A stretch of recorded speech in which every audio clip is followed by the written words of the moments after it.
Alors, dans la définition, contrairement au rectangle, le carré est un quadrilatère qui n'a pas seulement que 4 angles droits que l'on doit donner comme définition, mais qui a plutôt ses 4 côtés égaux. Cette définition va nous faire découvrir maintenant les propriétés du carré.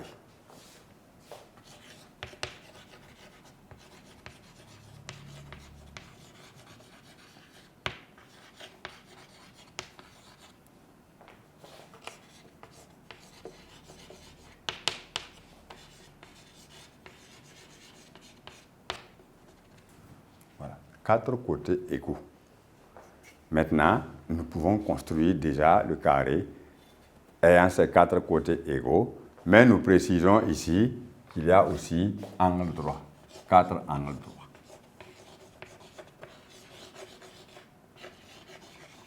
Parce qu'il peut avoir des côtés égaux sans avoir des angles droits. Donc, la définition du carré, 4 côtés égaux et 4 angles droits.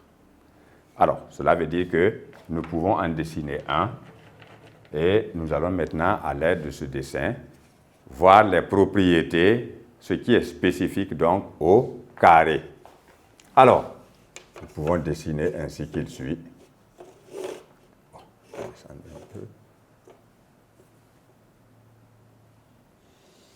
Quand on ne donne pas de longueur, on peut faire ce que l'on veut. Si on en donne, il faut donc respecter les mesures. Voilà un premier côté que je dessine, A, B. Alors, nous employons A, B, C, D pour désigner les quadrilatères. Cependant, on peut les désigner autrement, M, N, P, Q, etc., etc., etc. Donc, ça veut dire que le choix est libre. Alors, voici, je veux maintenant des angles droits.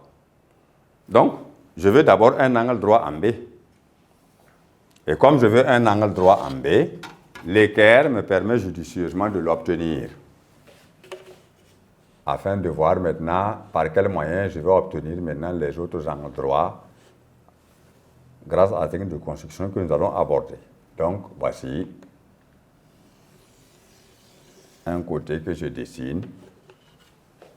L'essentiel, c'est d'abord d'avoir un angle droit ici et être sûr que j'en aurai à d'autres sommets. Et maintenant, ce qui reste, c'est la longueur, puisque j'ai dit que le carré a ses 4 côtés égaux. Donc, ça veut dire que le premier côté que j'ai, il va être égal aux autres côtés que je vais construire. Donc, à l'aide du compas, je prends donc la longueur de ce premier côté, la pointe sur l'autre sommet, et voilà, je coupe le côté que j'ai dessiné en fonction de la longueur du premier. Et alors, j'obtiens ici le point C.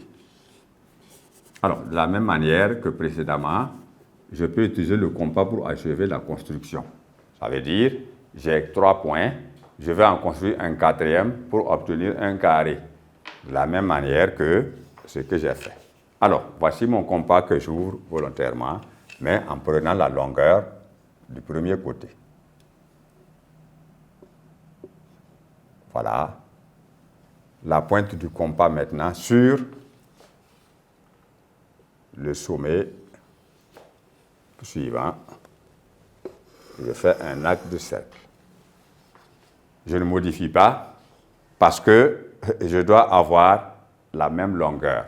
Donc maintenant, je viens directement ici sans modifier la pointe et l'écart et je fais un autre arc de cercle qui coupe le premier.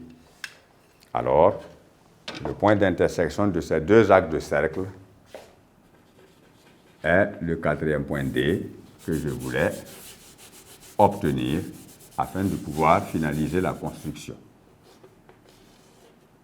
Alors, il n'y a plus qu'à les relier et j'obtiens maintenant la figure que je veux.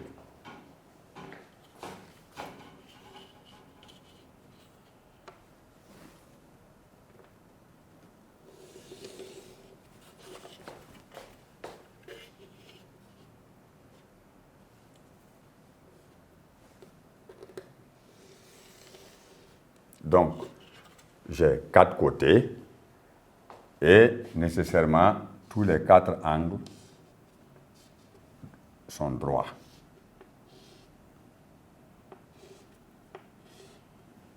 Alors, voici un carré qui a donc 4 angles droits et 4 côtés égaux. Donc ici, on n'a pas besoin de dire des côtés opposés, parallèles et égaux, 2 à 2. Non. Là, si on le dit même, c'est faux parce que ce n'est pas 2 à 2. Tous les 4 côtés sont égaux.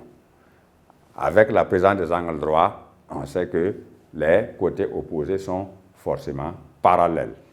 Maintenant, nous avons les propriétés. Ici, quand nous regardons, nous voyons qu'il y a des côtés qui sont opposés, mais qui sont parallèles. Donc, les côtés opposés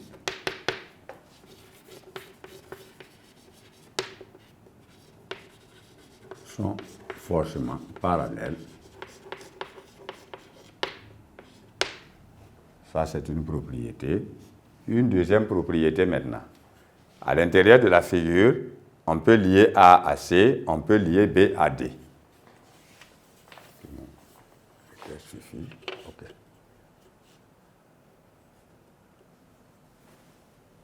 Pour obtenir ce que nous allons appeler des diagonales, encore, comme nous l'avons vu dans le rectangle.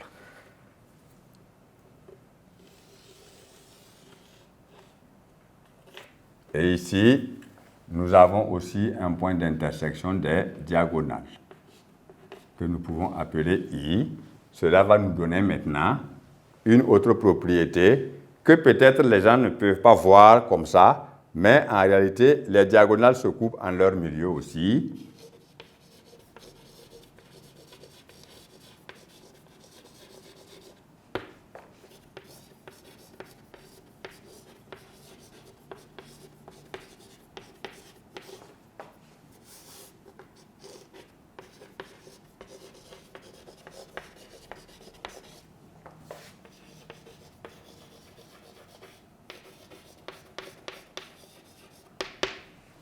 Mais, comme dans le rectangle, nous l'avons vu, les diagonales se coupent en leur milieu. Mais ici, il y a une autre propriété qui intervient. Les diagonales sont perpendiculaires, c'est-à-dire que ces deux côtés, AC et BD, se coupent en formant un angle droit. Donc ici, l'angle que nous avons est droit. C'est pourquoi on parle d'un carré. Voilà. Or, dans le rectangle, les diagonales ne se coupent pas en formant un angle droit. Mais dans le carré, forment un angle droit.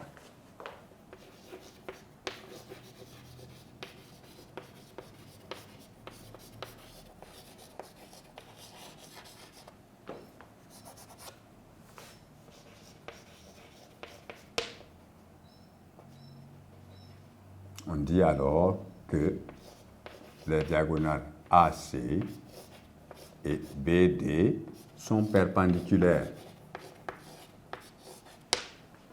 Voilà une propriété du carré. Alors, inutile encore d'ajouter maintenant la perpendicularité des côtés consécutifs. AB, perpendiculaire à BC, perpendiculaire à CD, perpendiculaire à DA. Voilà, ici, pour ces deux figures, leur définition, leur construction et leurs propriétés spécifiques respectives. Alors, nous allons aborder un autre cas de figure géométrique,